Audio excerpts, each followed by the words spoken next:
అందరికీ నమస్కారం. ఇది కొంచెం సున్నితమైనటువంటి అంశం. పార్టీ రిలేటెడ్ కాదు. ఇప్పుడు పార్టీ రిలేటెడ్ కాని విషయాన్ని మాట్లాడేటప్పుడు వెనకాల పవన్ కళ్యాణ్ గారి ఫేస్ కానివ్వండి, లేదంటే జనసేన లోగో కానీ కనిపించకుండా వీడియో చేస్తాను. బట్ ఈరోజు ఇది పార్టీ రిలేటెడ్ కాకపోయినప్పటికీ కూడా వెనకాల లోగో ఎందుకు ఉంచాను, కళ్యాణ్ గారిని ఎందుకు ఉంచాను అంటే, మాట్లాడబోయేటువంటి అంశంలో ప్రతి ఒక్కళ్ళు పవన్ కళ్యాణ్ గారిని బ్లేమ్ చేసేటువంటి ప్రయత్నం చేస్తూ ఉన్నారు. తప్పుదారి పట్టించి ఆయన మీద లేనిపోని బురదను చల్లేటువంటి ప్రయత్నం చేస్తూ ఉన్నారు. కాబట్టి అందులో భాగంగానే ఆయన లోగో ఉంచడం జరిగింది. బట్ ఇది ప్యూర్లీ ఒక సామాజిక అంశం కింద డిస్కషను అని మాత్రమే అనుకుంటున్నాను. నిన్న ఇక్కడ ఏలూరు వేదికగా దళిత క్రైస్తవ సభ జరిగిందని విన్నాను, చూశాను. సోషల్ మీడియాలో కొన్ని ట్రోలింగ్స్ అవి వీడియోస్ వస్తూ ఉంటే చూశాను. పెట్టినటువంటి సభ దళిత క్రైస్తవులకి అన్యాయం జరుగుతోంది అనేది వారి యొక్క ఎజెండా కింద వెనకాల లోగో చూస్తే కనిపించింది. అంటే వెనకాల ఆ సభలో వెనకాల ఉన్న బ్యానర్ మీ పేరు చూస్తే కనిపించింది. కానీ ఒక్కరి స్పీచ్ కూడా దానికి అనుగుణంగా సాగలేదు. మొత్తం అంతా కూడా రాజకీయ వేదిక కిందే మాట్లాడుతూ వచ్చారు. దాంట్లో కొన్ని విషయాలు మనం ప్రస్తావించుకోవాలనిపించింది. ఇది పొలిటికల్ సపోర్ట్ కాదు, పొలిటికల్ అగెనిస్ట్ కాదు. ప్యూర్లీ నేను గమనించినటువంటి కొన్ని అంశాలను మీతో షేర్ చేసినటువంటి విషయం. ఫస్ట్, మతం అంశం మనసుకు సంబంధించింది, సమాజానికి సంబంధించిన అంశం ఇది కాదు.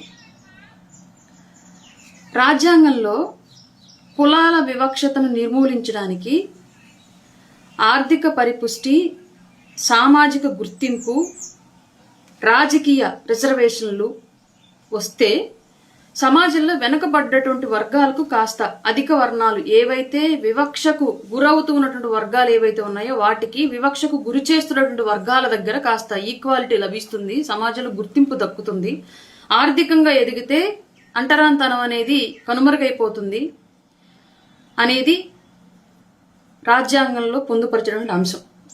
దాన్ని రచించింది, అమలుపరిచేది, చెప్పింది రాజ్యాంగం బై అంబేద్కర్ గారు. ఈ విషయం అందరికీ తెలుసు. అంబేద్కర్ గారు ఏ విధానంతో అయితే కుల రిజర్వేషన్లను తీసుకొచ్చారో ఆ విధానంతోనే అమలవ్వాలి. ఇది చట్టవాదన, రాజ్యాంగ వాదన. ఇది ఇప్పుడు రాజ్యాంగం రాసినప్పుడు క్రైస్తవం ఈ స్థాయిలో ఉందా లేదా అనేది మాకు తెలియదు. అసలు ఉందా లేదా అనేది కూడా తెలియదు. ఇప్పుడు క్రైస్తవం వచ్చింది. క్రైస్తవం యొక్క ఉద్దేశం ఏంటి? కులాలు లేవు, అంతా ఒకటే. కులాలే లేనటువంటి మతాన్ని స్వీకరించిన మీరు అంటరాని కులాలుగా పరిగణించబడుతున్నటువంటి వారికి ఇచ్చినటువంటి కుల సమాజంలో వారి కోసం, వారి అభివృద్ధి కోసం ఇచ్చినటువంటి రిజర్వేషన్లను మీరు ఎలా వాడుకుంటారు అనేది ప్రస్తుత ఆధునిక సమాజం నుంచి వినిపిస్తున్నటువంటి వాదన. అంటే క్రైస్తవ మతంలో కులాలు లేవు కాబట్టి కులాల వివక్షతని రూపుమాపడానికి ఇచ్చినటువంటి రిజర్వేషన్లను మీరు వాడుకోవడానికి లేదు అనేది కనిపిస్తున్నటువంటి వాదన. ఇది మార్పులు చేర్పులైనా నిర్మూలనైనా అన్నీ జరగాల్సింది ఎక్కడ? పార్లమెంట్ పరిధిలో జరగాలి, కోర్టుల పరిధిలో జరగాలి, రాజ్యాంగ సవరణల ద్వారా జరగాలి. కానీ ఇవేమీ లేకుండా రాజకీయ వేదికల మీద అసలు క్రైస్తవ మతానికే సంబంధం లేనటువంటి అంబేద్కర్ గారి బొమ్మ పెట్టి కేవలం దళితులకే సంబంధించినటువంటి నాయకుడిగా అంబేద్కర్ గారి మీద ముద్ర వేసేటువంటి ప్రయత్నం చేస్తూ పవన్ కళ్యాణ్ గారిని ఎందుకు టార్గెట్ చేసి మీరు ఆ వేదిక మీద మాట్లాడుతున్నారని నాకు అర్థం కాదు. పవన్ కళ్యాణ్ గారు ఈ సిస్టమ్ని తీసుకురాలా. రాజ్యాంగం రచనలో పవన్ కళ్యాణ్ గారు లేరు. ఇవాళ ఆ సమీకరణల అమల్లో పవన్ కళ్యాణ్ గారు లేరు. ఇప్పుడు మార్పులు చేర్పులు చేయాలన్నా పవన్ కళ్యాణ్ గారి చేతుల్లో లేదు. పవన్ కళ్యాణ్ గారు ఏమీ ఈ విధానాన్ని వ్యతిరేకించలేదు. పవన్ కళ్యాణ్ గారు ఏమీ ఒక మతాన్ని వ్యతిరేకించలేదు. పవన్ కళ్యాణ్ గారు ఎక్కడ ఒక మతం పట్ల కానీ, ఒక కులం పట్ల కానీ వివక్షత చూపించలేదు. పవన్ కళ్యాణ్ గారు చేసే సర్వీస్లో కానివ్వండి, సేవల్లో కానివ్వండి, ఆయన ఇచ్చేటువంటి దాన ధర్మాల్లో కానివ్వండి, ఆయన పరిపాలించేటువంటి విధానంలో కానివ్వండి, ఎక్కడా కూడా కుల వివక్షత కానివ్వండి, మత వివక్షత కానీ చూపించట్లేదు. మరి ఎందుకు మీరు అంత పెద్ద వేదిక పెట్టుకొని అమాయకులైన దళిత బిడ్డలను అందరిని అక్కడికి చేర్చి మీరు ఎందుకు మీ రాజకీయ పబ్బం గడుపుకోవాలని ట్రై చేశారు? నాకు అర్థం కాదు. మీరు కొట్లాడాల్సింది ఈ విషయం గురించి పార్లమెంటు స్థాయిలో కొట్లాడేలాగా ప్రభుత్వాల మీద ఒత్తిడి తీసుకురావాలి. లేదా సంబంధిత సంబంధించినట్టు దళిత ఎంపీస్ ఎవరన్నా ఉంటే వాళ్ళ ద్వారా మీరు బిల్లులు పాస్ చేయించే ప్రయత్నం చేయించాలి. వాళ్ళ వాయిస్ని పార్లమెంట్లో వినిపించేటట్టు ప్రయత్నం చేయించాలి. రాజ్యాంగ సవరణల కోసం డిమాండ్ చేయాలి. లేదా కోర్టుల ద్వారా ప్రొసీడింగ్స్ చేసుకోవాలి. ఇవి ఏమీ లేకుండా ఎవరి గురించి మాట్లాడాలని, ఎవరిని బ్లేమ్ చేయాలని, ఎవరికి లబ్ధి చేకూర్చాలని చెప్పేసి అనవసరంగా దళిత బిడ్డల్ని నాశనం చేస్తున్నారు. మీరు ఒక్కడన్నా నిన్న మాట్లాడిన వాళ్ళల్లో మతం మారినంత మాత్రాన ఫారిన్ కంట్రీస్లో క్రిస్టియానిటీ ఒకటే ఉంటుంది కాబట్టి, అక్కడ మతాలు లేవు కాబట్టి, అక్కడ కులాలు లేవు కాబట్టి, అక్కడ ఉన్నటువంటి విధానం ధనికులు అని కీర్తించబడ్డటువంటి వ్యవస్థ, కుల సమాజంగా ఉన్నటువంటి భారతదేశంలో మతం మారినంత మాత్రాన కులాల వివక్షత ఎక్కడ మారుతుంది? మేము ఇదే సమాజంలో కదా ఉంటున్నాము. మేము మతం మారినా అది మా మనసుకు సంబంధించిన అంశం, కానీ మా ఆర్థిక పరిస్థితి ఎక్కడ మారింది? ఇక్కడ కులాలు, మిగతా కుల సమాజం మమ్మల్ని ఎక్కడ ఎంకరేజ్ చేస్తోంది? ఒక మాదిగా వ్యక్తి వచ్చి హిందువుగా ఉన్నా బయట అరుగు మీదే సీట్ ఉంటుంది, లేదా క్రైస్తవుడిగా మారిన బయట అరుగు మీద సీట్ ఉంటుంది తప్ప, క్రైస్తవుడిగా మారినంత మాత్రాన్ని తీసుకెళ్లి అగ్రకులాల వాళ్ళు వెళ్ళి కుర్చీ వేసి పక్కన కూర్చోబెట్టుకోవడం, మంచం మీద పక్కన కూర్చోబెట్టుకోవడం చేయట్లేదు కదా. ఈ వివక్షత రూపుమాపాలి అంటే ఆర్థిక అభివృద్ధి, అలాగే సామాజిక అభివృద్ధి, రాజకీయ ప్రాతినిధ్యం, ఇవే కదా ఈ వివక్షతను మాపేది. డబ్బున్న ఒక మాదిగోడికి ఇచ్చిన విలువ డబ్బు లేనటువంటి ఇంకొక మాదిగోడికి ఇవ్వరు కదా అని ఎవడు ఎందుకు మాట్లాడలేదు ఆ వేదిక మీద నాకు అర్థం కాలేదు. ఇది కదా మీరు మాట్లాడాల్సింది అక్కడ. నిజంగా ఈ విషయంలో ఉన్నటువంటి సెన్సిటివిటీని కదా మీరు ఆ వేదిక సాక్షిగా ప్రజల్లో ఆవిష్కరించాల్సింది, ప్రభుత్వానికి చేరవేయాల్సింది. మతం మారినంత మాత్రాన ఆర్థిక పరిస్థితి మారలేదు కదా. మతం మారినంత మాత్రాన కులంతో వేళ్లు ఊనుకుపోయినటువంటి భారతదేశంలో గ్రామాల్లో ఎక్కడా కూడా ఏ మతం మారినా సరే ఆ కులాన్ని అలాగే చూస్తూ ఉంటారు కదా మిగతా కులాలు. ఆర్థికంగా అభివృద్ధి చెందితే డబ్బుకు విలువిచ్చి గౌరవిస్తున్న వ్యవస్థ కదా ఇది. రాజకీయంగా పదవులు అనుభవిస్తూ ఉంటే పవర్కు విలువిస్తున్న వ్యవస్థ కదా ఇది. మతానికి విలువిస్తున్న వ్యవస్థ కాదు కదా ఇది. మరి నేను మతం మారినంత మాత్రం నా వర్గాలకో నా కుటుంబానికో ఎక్కడ గౌరవం దక్కుతుంది? దక్కట్లేదు కదా. మరి నాకు రిజర్వేషన్లు ఎందుకు తీసేస్తారు? నా స్థాయి ఏం మారింది సమాజంలో? నా చుట్టూ కుల సమాజం ఉంటే నేను మతం మారినంత మాత్రం నా కులం నన్ను వివక్షత చూపకుండా ఎక్కడ ఆపుతుందని చెప్పేసి కదా మీరు క్వశ్చన్ చేయాలి. ఇది కదా మీరు అడగాల్సినటువంటి అంశం. ఎవడు దళితుల్ని ఎందుకింత గొర్రెలను చేసి ప్రతివాడు ఆర్థికంగా మీ రాజకీయ లబ్ధి కోసం ఎందుకు దళితులను వాడుకుంటున్నారు ప్రతివాడు? నాకు అర్థం కావట్లేదు. దళిత సమాజంలో పుట్టినవాడు దళితులకు వెన్నుపోటు పొడుస్తూ ఉంటే ఇంకా అగ్రవర్ణాలు ఎక్కడ వాళ్ళని ఎంకరేజ్ చేస్తాయి? ఇది పాయింట్ నెంబర్ 1.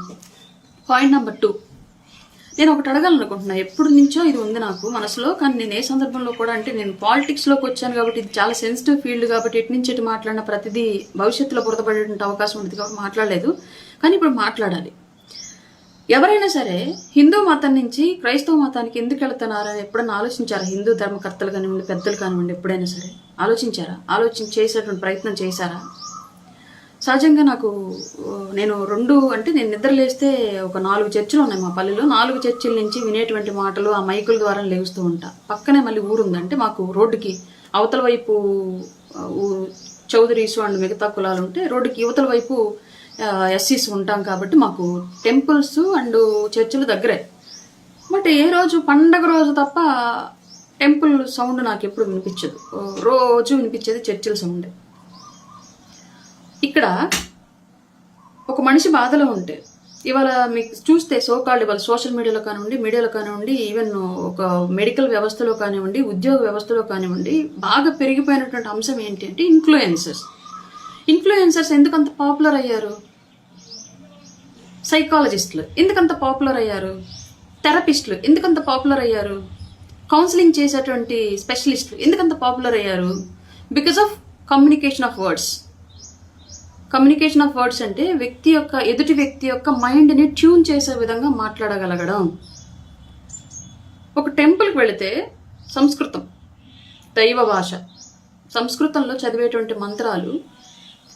సపోజ్ నేను ఒక టెంపుల్కి పూజకి వెళితే ఫలానా రాయపాటి అరుణ భరతఖండే భరతవర్షే గంగా గోదావరి మధ్య సమీపే, కృష్ణా గోదావరి మధ్య సమీపే విలేజ్ ఏదో ఉత్తరాయణే దక్షిణ ఏదో పెట్టేసి ఒక రాయపాటి అరుణ నామధేయసే అని చెప్పేసి నా పేరుతోటి అర్చన లేదంటే ఇంకేదన్నా క్రతువులు చేస్తారు. అంటే భగవంతుడికి నా తరపున మధ్యలో ఉన్నటువంటి అయ్యవారు విన్నవిస్తున్నట్టు భాష. భగవంతుడికి భక్తుడికి అంబికా దర్బార్ భక్తి లాగా భగవంతుడికి భక్తుడికి మధ్య అయ్యేవారు. ఓకే, ఇదే అన్ని మతాల్లో ఉంది. భగవంతుడికి భక్తుడికి మధ్యలో ఇంకొక వయా మీడియా కమ్యూనికేషన్ అనేది అన్ని మతాల్లో ఉంది. ఒక క్రైస్తవంలో దైవజనులు ఫాస్టర్లు ఎలాగో, హిందువుల్లో పురోహితులు అయ్యవారులు ఎలాగో, ముస్లిమ్స్లో వాళ్ళని ఏమంటారు నాకు పెద్దగా తెలీదు, ఏదో అంటారు నాకు తెలీదు. అలా ప్రతి దానికి వయా మీడియా ఉంది. భగవంతుడు భక్తుడు డైరెక్ట్ కాదు, మధ్యలో వయా మీడియా ఉందని చెప్తున్నారు. వయా మీడియా ఉన్నప్పుడు కమ్యూనికేషన్ ఎలా ఉండాలి? మీరు గుళ్ళో చదివేటువంటి మంత్రాలు బాధతో, ఏదో మానసిక అశాంతితోటి బాధతోటి వచ్చేటువంటి వ్యక్తికి మీరు చెప్తోంది వారి గురించి అన్నటువంటి విషయం వీళ్ళకి తెలియదు. మీరు మాట్లాడుతుంది వారితోనే, కాకపోతే డైరెక్ట్గా కాదు, వేరే భాష ద్వారా మాట్లాడుతున్నారు. కానీ ఆ భాష వీళ్ళకి అర్థం కాదు. అలాగని మంత్రోచ్చారణ తప్పు కాదు. మంత్రోచ్చారణతో పాటు కమ్యూనికేషన్ ఇంపార్టెంట్. భగవంతుడి దగ్గరికి వచ్చాడు అంటేనే బాధతోనే వస్తారు చాలామంది. ఆ బాధ తీరిన తర్వాత మొక్కిన మొక్కులు తీర్చుకోవడానికి వస్తారు చాలామంది. అదే మీరు ఒక చర్చికి వెళ్తే, చర్చిలో పాస్టర్ చాలా క్లియర్గా, అయ్యా మన ముక్తివేలపాడు గ్రామం నందు, మన దళితవాడ నందు, మన క్రిస్టియన్ కాలనీ నందు రాయపాటి అరుణ ఆమె యొక్క మానసిక బాధతో, వేదనతో, ఆవేదనతో నీ యొక్క సన్నిధానానికి వచ్చిందయ్యా, నీ యొక్క ఆలయంలో అడుగుపెట్టిందయ్యా. ఆ బిడ్డని, ఆమె కుటుంబాన్ని, ఆమె బిడ్డల్ని, ఆమెకు వచ్చినటువంటి బాధలను విముక్తి చేసి ఆమె కుటుంబాన్ని చల్లగా చూడయ్యా. కమ్యూనికేషన్ అంటే అక్కడ ఏమవుతుంది, ఒక వెళ్ళినటువంటి వ్యక్తికి భగవంతుడు నా ఆవేదనని భగవంతుడికి ఈయన మాటల ద్వారా చెప్తున్నారు అనేటువంటి కమ్యూనికేషన్ పెరుగుతుంది. అలాగే ఇక్కడ ఇంకో విషయం చెప్తాను. హిందూ ధర్మంలో మంత్రోచ్చారణ ఎంత ఇంపార్టెంటో, నా జీవనాడులన్నింటినీ ట్యూన్ చేసి మెదడుకి సైంటిఫికల్గా రిలాక్స్ చేయడానికి ఎంత ఇంపార్టెంట్ ఉంటుందో, అలాగే లిజనింగ్ కూడా ఇంపార్టెంట్. ఒక గరికపాటి గారి ప్రవచనాలు కానివ్వండి, ఒక చాగంటి గారి ప్రవచనాలు కానివ్వండి, దేవుడి గురించి మాత్రమే చెప్పరు వాళ్ళు, జీవిత సత్యాలను చెప్తారు. జీవితంలో ఎదురయ్యేటువంటి ప్రతి అంశంలో మనిషి యొక్క మార్పుని, మనిషి యొక్క ప్రతిస్పందనను గురించి చెప్తారు. మన జీవితంతో దైవత్వం ఎలా ముడిపడిపోయి ఉంది, ఈ ప్రకృతితో ఎలా ముడిపడిపోయి ఉంది, మనం ఏ విషయంలో ఎలా వ్యవహరించాలి. వాళ్ళు మళ్ళీ అక్కడే మూఢనమ్మకాలు చెప్పరు. మీరు ఎప్పుడు గరికపాటి గారి, చాగంటి గారి ప్రవచనాలను వినండి. వ్యవస్థ ఏర్పడిన తీరు, వ్యవస్థ పరిణామ క్రమము, భవిష్యత్తు తరాలకు సంబంధించినటువంటి అంశాలు, మన జీవన విధానం, నిద్రలేసిన దగ్గర నుంచి పడుకోపోయేంత వరకు మన శైలి, మన బ్రతుకులు, ఇవి చెప్తారు వాళ్ళు. అది ఆటోమేటిక్గా వాళ్ళంతా ఇన్ఫ్లుయెన్సర్స్ ఎందుకు అయ్యారంటే వాళ్ళ కమ్యూనికేషన్. ఇది ప్రతి దేవాలయంలో ఉంటుందా? ప్రతి అయ్యవారు ఇలా కమ్యూనికేట్ చేయగలరా? లేదు. కానీ ప్రతి చర్చిలో కమ్యూనికేషన్ ఉంటుంది. ఇందువల్ల చాలామంది మతం మారడానికి ఛాన్సెస్ ఉన్నాయి. రెండవది, మనకి దసరా, ఇంకోటి వినాయక చవితి, ఇంకా కొలుపులు, జాతరలు, ఇలాంటివి వస్తే ప్రత్యేకించి మనలో భక్తి కన్నా కూడా తెలియకుండానే ఒక ఎంజాయ్మెంట్ స్టార్ట్ అవుతుంది. ఆ ఎంజాయ్మెంట్ దేంతో స్టార్ట్ అవుతుంది? డ్రింక్, మందు తాగి, ఆల్కహాలు. ఏ స్టేట్ అయినా సరే కొన్ని పండుగలు కేవలం దీనికోసమే రూపొందించబడినట్లుగా ఈరోజు ప్రమోట్ అవుతూ ఉన్నాయి. వినాయక చవితి వస్తే వినాయకుడి మీద భక్తి కన్నా కూడా వినాయకుడి మండపంలో వేసే డాన్సులకి ప్రయారిటీ ఎక్కువ ఉంటుంది. అసలు వినాయక చవితి వస్తే ఇంతకుముందు నాకు తెలియలేదు కానివ్వండి, గవర్నమెంట్ వచ్చిన దగ్గర నుంచి జరిగినటువంటి వినాయక చవితులకి అసలు ఎన్ని పోలీస్ స్టేషన్లకు ఫోన్లు చేయాల్సి వచ్చిందని నాకు తెలుసు. కొట్టుకోవడం, తాగడం, కొట్టుకోవడం, వాడు చెప్పిన పాట లేదని వీడు చెప్పిన పాట లేదని వాడు కొట్టుకోవడం.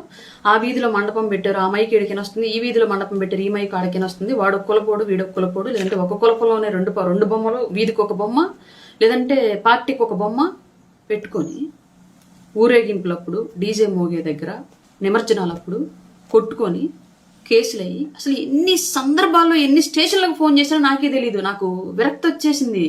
వినాయక చవితి అంటే ఇదా, ఇందుక వీళ్ళు పండగ చేసుకుంటుంది అన్నటువంటి విపరీతమైన జుగుప్సాకరమైన కోపం వచ్చేసింది నాకు. ఎక్కడుంది అక్కడ భక్తి? మీరు అంత తాగి తన్నకలాడుతూ ఉంటే మీ కుటుంబ సభ్యులు భక్తిని, మీ హిందూ ధర్మాన్ని ఇష్టపడతారా? లేదంటే మీరు చర్చికి వెళ్ళేటప్పుడు ఎప్పుడన్నా చూడండి, ఎవరినైనా సరే సింపుల్గా ఫస్ట్ భయపడతారు వాళ్ళు. ఏంటి? తాగితే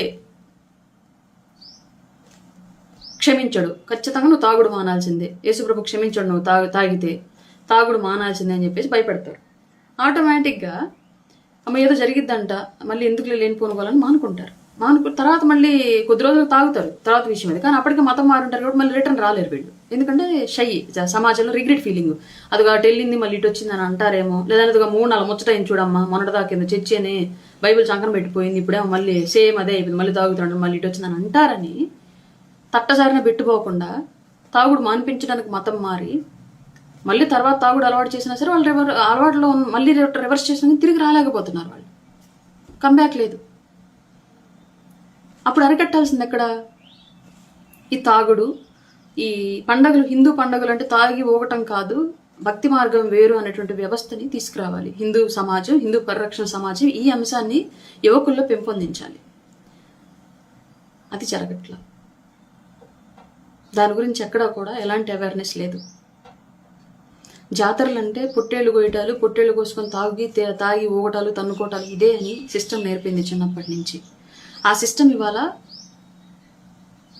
కుటుంబాలకు ప్రమాదకారిగా పరిణమిస్తూ ఉంది. కాబట్టి మతం మారేదానికి కొంతమంది ఆసక్తి చూపుతూ ఉన్నారు. ఇంకొక అంశం, ఇవాళ ఇన్స్టంట్ మిక్సెస్ చాలా ఫేమస్. ఇన్స్టంట్ పచ్చళ్ళు, ఇన్స్టంట్ పిండిలు, ఇన్స్టంట్ జ్యూస్ మిక్స్లు, ఇన్స్టంట్ టిఫిన్ మిక్సర్లు, ఇన్స్టంట్ రైస్, ఇట్లాంటివన్నీ ఫేమస్ అయినాయి. ఎందుకని? మనుషులు ఎక్కువ ఎఫర్ట్స్ ఒక అంశం మీద పెట్టడానికి ఇష్టపడట్లా, ఎక్కువ ఎనర్జీని ఒక అంశం మీద ఖర్చు చేయడానికి ఇష్టపడట్లా. అందులో భాగంగానే మనం ఒక హిందూ టెంపుల్కి వెళ్ళాలంటే సోకాల్డ్ ఇంటి శుద్ధి, ఒంటి శుద్ధి, కుటుంబంలో ఎవరు చనిపోయి ఉండకూడదు, ఎవరు బహిష్టు ఉండకూడదు, ఇలా చాలా. అంటే అది ఇవన్నీ వ్యవస్థ పరంగా భవిష్యత్తుకు మంచిది, చాలా మంచిది. సామాజిక సంబంధాలకు కూడా చాలా మంచిది. మన కుటుంబంలోనూ మన దాయాదుల్లోనూ ఎవరో ఒకళ్ళు ఒక కుటుంబ సభ్యుడిని కోల్పోయి బాధల్లో ఉంటే మనం సింగారించుకొని వెళ్ళి భక్తిలో ఉండడము, లేదంటే ఆ కుటుంబాన్ని పట్టించుకోకుండా మన స్వార్థం మనం చూసుకోవడం అని అంటే అంశాన్ని ఎంకరేజ్ చేయకుండా మీకోసం మేము బాధలో ఉన్నాం, మేము కూడా మీకు అండగా ఉన్నాం, మీ ఆవేదన మేము పంచుకుంటున్నాం అని చెప్పడం అనేది హిందూ సమాజంలో గొప్ప విషయం. ఇవాళ ఈ ఇంట్లో వాడి చచ్చాడో బతికాడో పక్కింటోడికి తెలియనటువంటి సిస్టమ్ డెవలప్ అవుతున్నప్పుడు ఈ వ్యవస్థను ఎవరిని ఇష్టపడట్లా. అందువల్ల క్రైస్తవంలో నువ్వు మాసికంలో ఉన్నా చర్చికి వెళ్ళొచ్చు, బహిష్టులో ఉన్నా చర్చికి వెళ్ళొచ్చు, నువ్వు తలస్నానం చేయకపోయినా చర్చికి వెళ్ళొచ్చు, నువ్వు ఇల్లు శుభ్రం చేసుకోకపోయినా చర్చికి వెళ్ళొచ్చు. సో ఇట్లాంటి వేరియేషన్స్ వల్ల కూడా కొంతమంది మతం మారుతున్నటువంటి అవకాశాలు నేను చూస్తున్నాను చాలా చోట్ల. నేను ఉండేది అదే సొసైటీ కాబట్టి నేను చూస్తున్నాను, నాకు కళ్ళకు కనిపించే అంశాలు మాత్రమే చెప్తున్నాను. ఇందులో ఎవరిని తప్పు పట్టట్లేదు, ఇటు క్రైస్తవాన్ని తప్పు పట్టట్లేదు, ఇటు హిందూ మతాన్ని తప్పు పట్టట్లేదు. బట్ నేను గమనిస్తున్నటువంటి తేడాలను, కారణాలను మాత్రమే చెప్తున్నాను. ఇన్ని అంశాలు మారడానికి అవకాశాలను కల్పిస్తూ ఉన్న క్రమంలో హిందూ మతం ఇంకొకటి కూడా, ఇది నాకే జరిగింది, ఎవరికో కాదు, ఊర్లో ఉన్నటువంటి ఎస్టీల దగ్గర కూడా వినాయక చవితికో, లేదంటే ఇంకొక హిందువుల పండగలకో, ఒక దసరా ఉత్సవాలకో, ఒక సంక్రాంతి ఉత్సవాలకో, ఒక శ్రీరామనవమి ఉత్సవాలకో ఎస్టీల నుంచి కూడా విరాళాలు సేకరిస్తారు, కానీ ఎస్సీ కాలనీల నుంచి విరాళాలు తీసుకోరు, అసలు రారు. మరి ఇది వివక్షే కదా. ఇట్లాంటి సందర్భాల్లో ఏం చేస్తారు? మీకున్న దేవుడిని మీరు ధూమ్ధామ్ చేసుకోవడానికి, కొలుచుకోవడానికి మీరు మా దగ్గరికి రావట్లేదు, మీరే చేసుకున్నారు, మేము కూడా ఒక దేవుని క్రియేట్ చేసుకుంటాం, మా కోసం మేము చేసుకుంటాం అన్నటువంటి విధానం వీళ్ళలో కూడా వస్తుంది. మతం ఒక మతం పెరిగిపోతుంది, మరొక మతం వీక్ అవుతుంది అన్నటువంటి ఆలోచన ఉన్నప్పుడు ఆటోమేటిక్గా అది ఎక్కడ కట్టడి చేయాలి, మనం ఏ అంశాలను మార్చాలి అనేది కూడా తెలియాలి కదా. అది తెలియట్లా. ఇవి రెండు అంశాలని ప్రత్యేకించి ఇన్ని కారణాలు మతాలు మారటానికి, మనిషి సామాజికంగా మార్పు చెందడానికి ఇన్ని కారణాలు ఉంటే మనం గాయానికి కారణమైన అంశాన్ని మర్చిపోయి గాయం పైన మంట తగ్గించడానికి పూత రాస్తున్నాం అన్నమాట మాత్రం వాస్తవం. ఈ విషయాల్ని మార్చుకోగలిగితే మతాల మార్పులు అనేవి జరగవు, అన్య మతాల వ్యాప్తి అనేది జరగదు. ఈ విషయం దయచేసి హిందూ సమాజం గుర్తిస్తే మంచిది. ఇప్పుడు ఇంకొక అంశం, ఇక్కడ పవన్ కళ్యాణ్ గారు ఈ రోజు వరకు నాకు తెలిసినంత వరకు ఎప్పుడూ కూడా ఏ మతాన్ని కించపరచలే, ఏ మతాన్ని తక్కువ చేసి మాట్లాడలే. ఆయన నమ్మినటువంటి సిద్ధాంతం యొక్క గొప్పతనాన్ని చెప్పుకుంటూ అందరినీ కలుపుకొని సమాజంలో అన్ని మతాలు సామరస్యంగా ఉండండి తప్ప ఒకళ్ళ మీద ఒకళ్ళు మతదాడులు చేసుకోవద్దు అని మాత్రమే చెప్పారు. మతం మీద దాడి చేయొద్దు, అధికులుగా ఉన్నారు కదా అని హిందువులు అందరికీ చులకన కాకూడదు,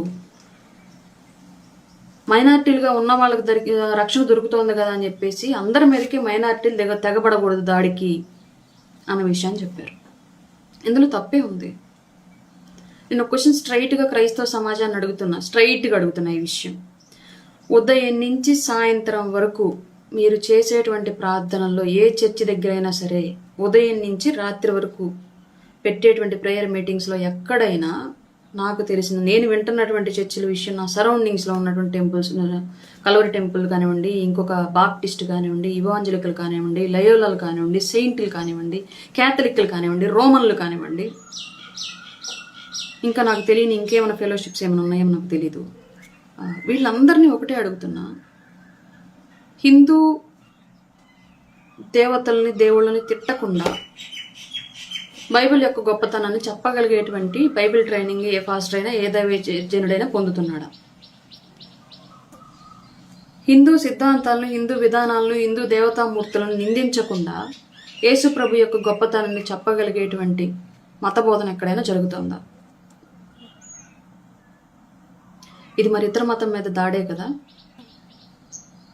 మనం మంచి వాళ్ళని చెప్పుకోవడం గొప్పతనం, మన యొక్క మంచితనం సమాజానికి చెప్పుకోవడం మానవ సహజము. ఎదుటివాడు చెడ్డవాడు కాబట్టి నేను మంచివాడిని అవ్వాలి అనుకోవడం ఏమంటారు? అసలు ఎదుటివాడిని చెడ్డ దృష్టితో చూడడంలో మనలో ఉన్నటువంటి దృష్టి ఏంటి? నీ నమ్మకాన్ని నువ్వు గౌరవించినప్పుడు, నీ మతాన్ని నువ్వు పూజించినప్పుడు, నీ మతాన్ని నువ్వు ఆరాధించినప్పుడు ఇంతే మర్యాద నీ సాటి వ్యక్తికి ఇవ్వాలన్నటువంటి అభిప్రాయం నీ దగ్గర ఎందుకు లేదు? ఉండుండొచ్చు దైవజనులు అట్లాంటి వాళ్ళు కూడా, బట్ నేను చిన్నప్పటి నుంచి చూస్తున్నటువంటి సందర్భాల్లో ఎక్కువ నాకు హిందూ దేవతల్ని బ్యాడ్గా ప్రొజెక్ట్ చేస్తూ బైబిల్ యొక్క యేసుప్రభు యొక్క గొప్పతనాన్ని చెప్తూ ఉన్నటువంటి వ్యవస్థని నేను చూశాను. అందువల్ల మాత్రమే మాట్లాడుతాను. దీని మీద ఓపెన్ డిబేట్కైనా రెడీ. ఇవాళ మీరు ఎవరైనా నా మీద కౌంటర్ వేసినా నేను ఏదో చర్చి కడిగిలో ఒక మూలను కూర్చొని వీడియో రికార్డ్ చేసి మరీ తీసుకురాగలను. మీరు ఏదో ఒక దైవజనుడు హిందూ దేవతలను తిడుతూ క్రైస్తవాన్ని వ్యాప్తి చేసేటువంటి ప్రయోగాన్ని తీసుకురాగలను ఇమీడియట్గా. ఏ చర్చ దగ్గరికి వెళ్ళి కూర్చున్నా సరే అదే జరుగుతుంది కాబట్టి నేను ఇమీడియట్గా ఆన్సర్ తీసుకురాగలను. కాబట్టి దీని మీద డిబేటబుల్గా ఎవరు రావద్దు. ఇంకొకటి, సరే ఇది నాకు సంబంధం లేని టాపిక్ అయినప్పటికీ కూడా ఒక హిందువుగా నేను డిపెండ్ చేయాలి. రాధా మనోహర్ దాస్ ఆయన మాట్లాడుతున్నటువంటి మాటల గురించి ఎవరెవరో ఏదేదో మాట్లాడారు. మరి ఇన్ని రోజులు చర్చిల్లో చిన్నప్పటి నుంచి పిల్లలకి నేర్పుతుంది అదే కదా. మా ఇంట్లో నేను ఈ ఊరు వచ్చిన కొత్తలో, నా పెళ్లి జరిగిన కొత్తల్లో ఒక పాప ఉంటుంది, వెన్నెల. ఆ పాప పేరు కూడా చెప్తున్నాను. ఇప్పుడు పెద్దదైంది, పెళ్ళే పిల్లలు కూడా అనుకుంటా. అమ్మాయి వచ్చేది, చిన్న అమ్మాయి. అప్పుడు మా ఇంటి పక్క వాళ్ళ ఇంటికి చుట్టంగా వచ్చింది. ఈ ఊరు కాదు, చుట్టంగా వచ్చింది. మాది అప్పుడు చాలా చిన్న పూరి గుడిసె, చాలా అంటే చాలా చిన్న పూరి గుడిసె, చుట్టూ తడికలు కూడా సరిగ్గా లేనటువంటి పూరి గుడిసె. సాయంత్రం పూట మా ఇంటికి ఆడుకోవడానికి వచ్చారు. మా ఇంటి పక్క పిల్లలతో పాటు ఆ అమ్మాయి కూడా వచ్చింది. ఆడుకుంటున్నారు. నేను బయట అంటులు తోముకుంటున్నాను కూర్చొని బయట వేసుకొని. సడన్గా ఇంట్లో నుంచి అమ్మాయి ఏదో తీసుకొచ్చి కాలు కిందేసి తొక్కుతూ ఉంది. ఏం తెచ్చిందా, ఏంది కిందేసి తొక్కుతుందని నేను గబగబ వెళ్ళి చూస్తే ఆంజనేయ స్వామి ఫోటో. ఆంజనేయ స్వామి ఫోటో అంటే ఫోటో కాదు, క్యాలెండర్. అది నాకు ఆంజనేయ స్వామికి భక్తురాలు నేను చిన్నప్పటి నుంచి. నాకు ఒక ధైర్యం ఆయన చూస్తే. అందుకని నేను ఒంటరిగా ఫీల్ అవ్వకుండా నేను ఒక క్యాలెండర్ తీసుకొచ్చి పెట్టుకున్నాను మా ఇంట్లో. ఆంజనేయ స్వామి ఫోటోతో ఉన్నది పెట్టుకొని నిద్రలేస్తే ఆయన చూస్తే నాకు ధైర్యం వస్తుంది. పడుకునేటప్పుడు ఆయన చూస్తే ఒక మనశ్శాంతి లభిస్తుంది కాబట్టి నేను ఆయన చూసి పడుకుంటాను. నాకు అలవాటు ఉంది. అందుకని నేను తెచ్చి ఎదురుగా నేను నిద్రలేస్తే కనిపించేలాగా నా మంచం పక్కన పెట్టుకున్నాను. ఇట్లాగా అమ్మాయి సడన్గా తీసుకొచ్చి చింపి తొక్కుతా ఉంది. నేను హడావిడిగా పరిగెత్తుకుంటే ఏంటితో నేను చూస్తే ఆంజనేయ స్వామి బొమ్మ. ఒక్కసారిగా అమ్మాయిని పక్కకి నెట్టేసి తీసుకొని కళ్ళకద్దుగా ఏం చేస్తున్నావు అంటే సైతాన్ అని చెప్పేసి అనేది. సైతాన్ అంటే ఎవరు చెప్పారు? చర్చలు చెప్పారని చెప్పింది. అది మొదలు ఆ అమ్మాయి నేను మా ఇంటికి రావద్దని చెప్పేసాను, రాకు మా ఇంటికి అని చెప్పేశాను. ఎందుకంటే ఒక చిన్న పిల్ల మనస్తత్వం, ఒక చిన్న పాప మనసులో అంత విషయాన్ని నింపింది ఎవరు? మరి వాళ్ళు మీకు రాధా మనోహర్ దాస్ మీద కోపం వస్తూ ఉంటే ఇప్పటి వరకు జరిగినటువంటి వ్యవస్థ ఏంటి? మేజర్గా ఉన్నటువంటి వ్యవస్థ మీద జరిగిన దాడిని ఎవరు క్వశ్చన్ చేయకూడదు. మైనర్గా ఉన్న వ్యవస్థ చేస్తున్నటువంటి దాడిని తిరిగి ప్రశ్నిస్తే వాళ్ళందరూ కోపం వస్తుందా? తప్పు కదా అది. నిన్ను వరే నీ పొరుగువారిని ప్రేమించమన్న బైబిల్ వాక్యం ఏం చెప్తోంది? నీ పొరుగువారిలో హిందువులు లేరా? ఎందుకు మనం ఇతరుల మీద ఎందుకు తప్పు మాట్లాడాలి? బైబిల్ చాలా గొప్ప వాక్యాలు చెప్పింది, వాటి గురించి ప్రచారం చేయాలి. యేసు ప్రభు నిజం, ఈ భూమి మీద తిరిగాడిన దాఖలాలు ఉన్నాయి, ఆ నిజాన్ని గురించి ప్రచారం చేయాలి.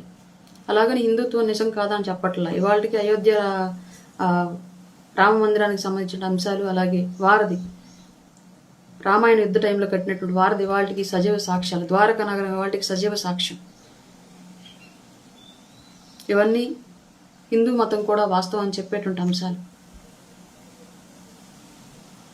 ఎవరికి నచ్చినటువంటి మతాన్ని వాళ్ళు అనుసరించవచ్చు అని చెప్పేటువంటి లౌకికవాదం ఉన్నటువంటి ఈ కంట్రీలో ఒక మతం మరొక మతం మీద దాడి ఏంటి? తప్పు కదా ఇది. దీని గురించి ఎప్పుడైనా మాట్లాడారా ఎవరైనా? ఏ క్రైస్తవ జనులైనా సరే, ఏ దైవజనులైనా మాట్లాడారా? మన గొప్పతనాన్ని మనం చెప్పుకుందాం, మన మంచితనాన్ని మనం చెప్పుకుందాం, ఇతరులను నిందించద్దు అన్నటువంటి ఆలోచన ఎప్పుడైనా వచ్చిందా?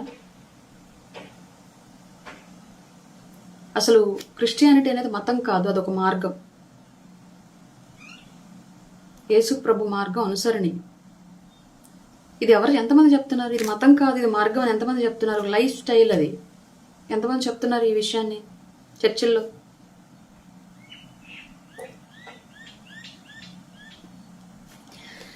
ఈ అంశాలన్నీ చాలా డిబేటబుల్, చాలా సెన్సిటివ్. మాట్లాడే ప్రయత్నం చేయరు. తర్వాత మళ్ళీ ఏదన్నా రాజకీయ అవకాశాలు కోల్పోతారనో, సమాజంలో ఒక వర్గానికి వ్యతిరేకం అవుతారనో ఎవరూ చేయరు. కానీ పవన్ కళ్యాణ్ గారు ఈ అంశాన్ని రేకెత్తించారు అంటే ఇక్కడ ఆయన రాజకీయ అవసరాల కన్నా కూడా వ్యవస్థ మంచిగా ముందుకెళ్లాలన్నటువంటి ఇంట్రెస్ట్ ఉంది కాబట్టి ఆయనకి, అలాంటి ఆశయంతో రాజకీయాల్లోకి వచ్చారు కాబట్టి ఆయన ఇట్లా చెప్తున్నారు. రాజకీయ స్వార్థం చూసుకునేవాడైతే ఒకవైపు ఇజ్జు అంటే ఇంకొక వైపు ఇసుకు అంటాడు ఎవడైనా నాయకుడు. పవన్ కళ్యాణ్ గారు అలా రాజకీయ స్వార్థం చూసుకోవట్లా. అందుకే అందరినీ సామరస్యంగా బ్రతకండి, అన్ని మతాలు కలిసి బ్రతకండి, మీ మతాన్ని మీరు ఆచరిస్తూ ఇతర మతాలను గౌరవించండి అని చెప్తున్నారు. అది తప్పైపోయిందా మీ అందరికీ? ఒక పార్టీకి అధ్యక్షుడు ఎవరో జడా శ్రవణ్ కుమార్ అంట. 10th క్లాస్ చదివి డీసీఎం అయ్యాడు, నువ్వు డీసీఎం అయిపోతావా? నియోజకవర్గానికి వచ్చి 5 కోట్లు చంద్రబాబు నాయుడిని డిమాండ్ చేశాను, నువ్వే ఒప్పుకున్నావు. పవన్ కళ్యాణ్ డిమాండ్ చేయలా. పవన్ కళ్యాణ్ ఆయన సంపాదించిన కోట్లు ప్రజలకు పెట్టాడు. దళిత సమాజాన్ని, వెనకాల ఉన్న దళిత సమాజాన్ని, అమాయకుల బిడ్డల్ని పార్టీలకు ఎర్రగా వేసి పదవి పొందాలని చూస్తున్నారా? దానికి పవన్ కళ్యాణ్ గారిని తిడతారా మీరందరూ వచ్చి? నిజంగా కుల వివక్షత చూపింది, దళిత సమాజం మీద దాడి చేయాలని ట్రై చేసింది జగన్మోహన్ రెడ్డి. ఎలా చెప్తాను వినండి.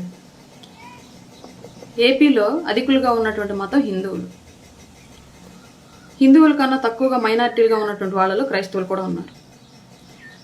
హిందువులు రెచ్చగొట్టి హిందువుల మీద దాడులు చేసి క్రైస్తవ ముసుగులో హిందువులను ఇబ్బంది పెడితే, వాళ్ళు తిరగబట్ట మొదలు పెడితే జగన్మోహన్ రెడ్డిలు బెంగళూరులో ఉంటారు. వాళ్ళు ఎవరి మీద తిరగబడతారు? అప్పుడు ఎవరు నష్టపోతారు? తక్కువ సంఖ్యాకులుగా ఉన్నటువంటి క్రిస్టియన్లే కదా నష్టపోతారు. అంటే ఇండైరెక్ట్గా జగన్మోహన్ రెడ్డి యొక్క ఉద్దేశం ఏంటి? దళితుల్ని ఇబ్బంది పెట్టాలనే కదా, క్రైస్తవులను ఇబ్బంది పెట్టాలనే కదా, క్రైస్తవుల మీద దాడులు చేయించాలనే కదా జగన్మోహన్ రెడ్డి యొక్క ఉద్దేశం. ఈ సోకాళ్ళు, ఈ జడా శ్రవణ్ కుమార్ లాంటి వాళ్ళు, ఇంకొకరు ఎవరెవరు ఉన్నారు, వీళ్ళందరూ ఉద్దేశం ఏంటి? దళితుల్ని క్రైస్తవ ముసుగులు బలిపశువులను చేసి వీళ్ళు రాజకీయ పబ్బం గడుపుకోవడం. ఒక పార్టీ ఏదో ఉన్నట్టుంది, జై భీమ్ రావు ఏదో పార్టీ అనుకుంటా, జడా శ్రవణ్ కుమార్ గారిది. నువ్వు ఒక పార్టీ పెట్టుకొని నన్ను ముఖ్యమంత్రి చేయండి, నా తరపున నేను మిమ్మల్ని అందరూ ఉద్ధరిస్తానని చెప్పడం మానేసి నేను ఉప ముఖ్యమంత్రిని అవుతానంటే ఈ ముఖ్యమంత్రికి ఎవరు ప్రపోజల్ పెడుతున్నావు? నువ్వు వాడి కోసం పనిచేస్తున్నావు ఇక్కడ. వాడెవడి కోసం? నువ్వు వెనకాల ఉన్నటువంటి ఎవరో ముఖ్యమంత్రి ప్రపోజల్లో ఉన్నట్టు అభ్యర్థి నిన్ను ముందుకు పెట్టి దళిత అనే కార్డు వాడి, క్రిస్టియన్ అనేటువంటి కార్డు వాడి మొత్తం సమాజాన్ని, దళిత క్రైస్తవ సమాజాన్ని, దళితుల్ని బలిపశువులను చేస్తున్నారా మీరంతా? ఇవాళకి మతం అనేది మనసుకు సంబంధించింది. మతం సామాజిక గుర్తింపు కాదు. మతం మనిషి యొక్క మనసుకి స్వాంతన కోసం వెళ్ళేది. ఏ మతమైనా సరే ఆ మతాన్ని ప్రార్థించేటువంటి ప్రార్థనాలయం మనసుకు సంబంధించింది. సామాజిక గుర్తింపుకో సామాజిక అభివృద్ధికో సంబంధించింది కాదు. ఒక మాల మాదిగా ఏ మతంలో ఉన్నా సరే వాళ్ళని కుల వివక్షతోనే చూస్తుంది అగ్ర సమాజం. చాలా చోట్ల ఇప్పటికీ వాళ్ళని ఆ వివక్ష నుంచి రూపుమాపేది ఆర్థిక అభివృద్ధి, సామాజిక అభివృద్ధి, రాజకీయ ప్రయారిటీ మాత్రమే.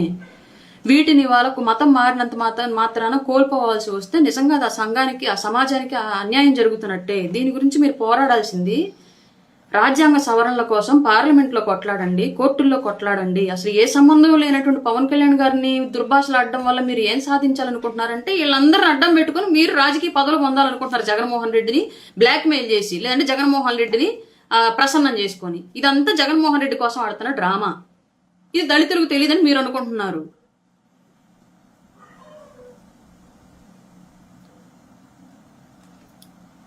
దయచేసి అగ్రవర్ణాలు ఎప్పటి నుంచో వ్యవస్థలో అనగదొక్కుంటూ వచ్చి ఇవాళ మళ్ళా దళితుల్లో కాస్త అంతో ఇంతో చదువుకొని కూడా మళ్ళీ మీరు కూడా దళితుల్ని అనగదొక్కుతూ ఉంటే ఇంకెక్కడ వీళ్ళు ఎదిగేది? అసలు ఈ విషయంలో పవన్ కళ్యాణ్ గారికి సంబంధం ఏంటి? కులాలకు మతాలకు అతీతంగా సర్వీస్ చేసే వ్యక్తి, సమానంగా చూసేటువంటి వ్యక్తి ఉంటేనే కదా వ్యవస్థ బాగుపడుతుంది. అట్లాంటి వ్యక్తే కదా పవన్ కళ్యాణ్ గారు. ఇటీవల ఎప్పుడో సుభాష్ చంద్రబోస్ గారు లైఫ్ స్టోరీ చదువుతుంటే ఒక కథ చదివాను. నాకు చాలా అంటే చాలా మనసుకి టచింగ్ అనిపించింది. పవన్ కళ్యాణ్ గారు మళ్ళీ అట్లా నాకు అనిపించారు. ఎందుకు అనిపించారు చెప్తాను వినండి. హిట్లర్ ఎప్పుడో ఒక సందర్భంలో సుభాష్ చంద్రబోస్ కలిసినప్పుడు ఒకటి అడిగాడంట, మీరు నా బ్రిటిష్ దేశం మీద బ్రిటిష్ వారి యొక్క ప్రాబల్యాన్ని తగ్గించి వాళ్ళని ఓడించి నా దేశానికి స్వతంత్రం ఇవ్వండి అని చెప్పేసి అంటే, దానికి ప్రతిగా హిట్లర్ మళ్ళీ అడిగాడంట, సరే నేను నీకు స్వతంత్రాన్ని ఇస్తాను నీ దేశానికి, తిరిగి నువ్వు మళ్ళీ వచ్చి నా సైన్యంలో చేరతావంటే ఓకే వచ్చేస్తా అన్నాడంట. అదేంటయ్యా, నీ దేశానికి స్వతంత్రం వస్తే నువ్వు పాలించవచ్చు కదా, అక్కడికి వెళ్ళి నువ్వు నీ అధికారాన్ని చూపించవచ్చు కదా దేశం మీద, మళ్ళా వచ్చి నా సైన్యంలో చేరతానంటున్నావు ఏంటి అంటే, దానికి సుభాష్ చంద్రబోస్ గారు గొప్పగా చెప్పాడంట, సార్ నా దేశానికి స్వతంత్రం కావాలన్నాను, నాకు రాజ్యాధికారం కావాలనలేదు. నా భారతీయులు స్వేచ్ఛగా బతకాలి, స్వేచ్ఛగా ఎదగాలనుకుంటున్నాను తప్ప నేను వాళ్ళ మీద పెత్తనం చేయాలనుకోవట్లేదు. నాకు పదవి వాళ్ళకి స్వేచ్ఛ తేవడం వల్ల నాకు పదవి వచ్చి కూర్చోవాలి, నా పదవి కోసం నేను వాళ్ళకి స్వేచ్ఛ తెస్తానని లేదని చెప్పేసి చెప్పారంట. నాకు ఛాతి విప్పారింది పవన్ కళ్యాణ్ గారిలో ఆ లక్షణాలు ఉన్నందుకు. ఇవాళ పవన్ కళ్యాణ్ గారు మాట్లాడుతుంది అదే, నా దేశం, నా రాష్ట్రం బాగుపడాలి, నా పదవులు కాదు ఇంపార్టెంట్ అని. అంత నిస్వార్థంగా పనిచేసే నాయకుడు మీ కళ్ళకి ఎందుకు తప్పుగా కనిపిస్తున్నాడు? రాజకీయ స్వార్థం కోసం దళితులు ముసుగులేసుకొని వచ్చి నాయకత్వం చేస్తున్నారు. మీ నాయకత్వం ఎవరికి ఉపయోగపడుతుందో చూసుకోండి, కుల ద్రోహులారా, సంఘ ద్రోహులారా.